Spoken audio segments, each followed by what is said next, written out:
All right, I'm back. I just remembered what I was going to say, and I wanted to point out that yes, I am wearing today. I just happen to be wearing my Merleau-Ponty T-shirt, which says Merleau-Ponty changed my life. I happen to be wearing it today to the library. I just got back.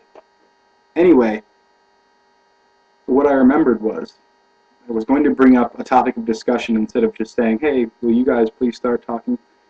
I'll start up something. If no one's interested in it and they want to talk about something else, I'm cool with that. Um, theory of mind. Theory of mind research began in I think the late 70s, early 80s. It really has taken off recently in psychology, especially in developmental psychology, and as a sort of framework for investigating pathology um, such as schizophrenia and autism. So I'm really skeptical of theory of mind. I think that there's probably some better explanations for the capacities that theory of mind wants to explain. And I don't think that, first of all, I don't think that theory is a good uh, is a good title for what exactly is going on. I don't think that we have so much of a theory about, but that's just semantics. But what it is our ability to infer and predict and explain other people's behavior um, based on their internal mental states. They call this, a lot of people call this mentalizing. And so, knowing or that you know something, or you believe something, that you have these invisible properties, you have these invisible, I'm just, the words aren't coming right now, but that you have certain beliefs and desires that aren't actually observable in the environment. All I can see is your body. So how could I know like what's going on inside of your mind? And there are a couple of different arguments against this. I mean, there's an argument against how pervasive it is. How often do we really use? How often do we really think about other people's beliefs and desires? And how much the critique from phenomenology and from other like-minded philosophers and disciplines, such as like the enactive approach, anyway, has been that we never really use explanations except for when things go wrong. So the most important thing cannot be theory of mind research. I mean, that has to be a second thing after what we normally use, which is just sort of embodied cognition is big these days. So usually we just know from facial expressions, the pragmatic context. I mean, you don't just appear in front of someone and then wonder what they're doing. And usually we are in a certain circumstance and we're in a certain context. So I'll be in the library, and if I see you, doing something, I know from the context of the library what people normally do in libraries. I don't have to infer about your beliefs or desires. I don't normally explain your behavior so much as just evaluate your behavior. And yeah, so if I see you taking a sip of water, I don't have to infer that somewhere in your mind there was a desire, or you believe that the cup was full of water and you desire to sip, therefore you took a sip.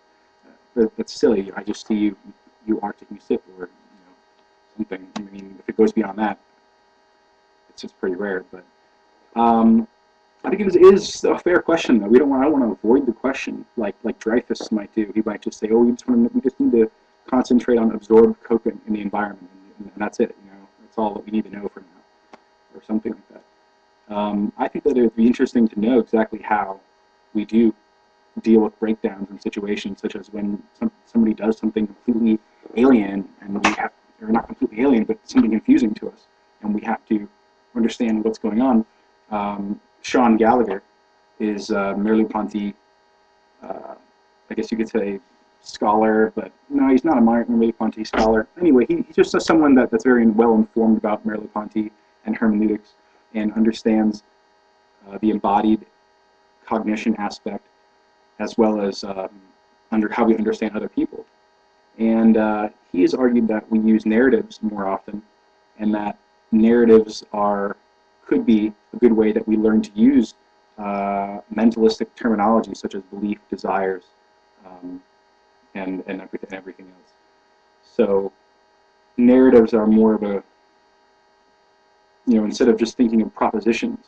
I mean, it's likely that kids, they hear stories and they can place other people in these imaginary contexts, and that might be a very good way that they come to understand their own as well as other people's mental states through structuring an entire narrative. So I thought that might be relevant to what Corey Anton, to what Professor Anton is into.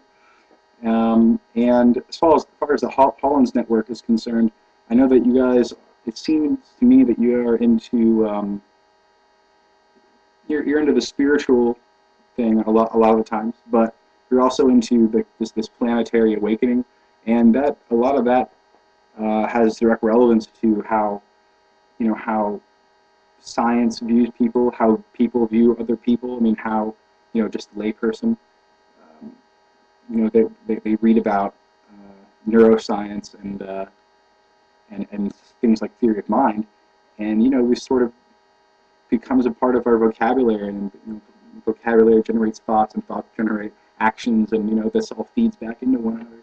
So I think it's important if you're trying to raise a, trying to whatever the heck it is you guys are trying to do, I guess, some kind of a planetary movement where people can come together in a more compassionate and understanding way. And theory of mind is all about third person removed thinking about people instead of interacting with people. And this is sort of coming right along with this sort of idea of ourselves as computers and as removed from the world, separate from the world. Whereas I think a lot of the tendency in thinking today is that we want to get back into and point out just how connected we are with the world, with the universe. And that's all up for different ways of interpreting and different degrees of intensity there, as far as you'll argue it, or as far as you live it. Anyway, that's what I wanted to bring up: the T-shirt and just the general theme of theory of mind. And I think that what Merleau-Ponty has to say about intersubjectivity and sociality is important. He didn't, in gesture, he didn't go into a lot of detail with it, but I think toward the later parts of his writing he was, and I think that he also basically predicted Husserl had this idea of an intentional transgression. And I'm not sure if I'm just speaking it to deaf ears out here right now, but and Merleau-Ponty picked that up and said that I can sort of I espouse the other's gestures. I can feel the other when somebody's gesturing. You can sort of feel, in a sense, like their gestures as if you had espoused them. And he says a lot of things like that, which predicts some of the research results in neuroscience with the advent of mirror neurons. And exactly what they do is another topic up for debate, whether they're something more active or whether we're running a simulation process. Again, simulation theory is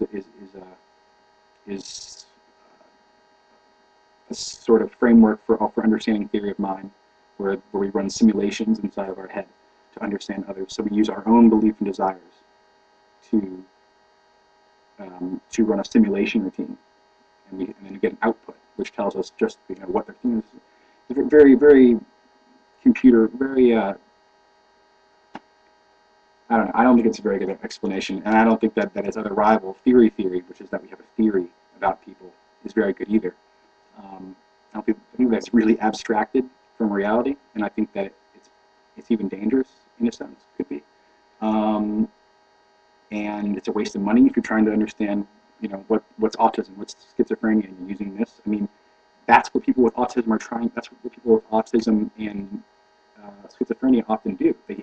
They need to use these third-person removed attitudes. So that that can't be how we normally do things, right? All right, well, I guess that's it, and just wanted to get your thoughts on that. And this turned out to be a really long video.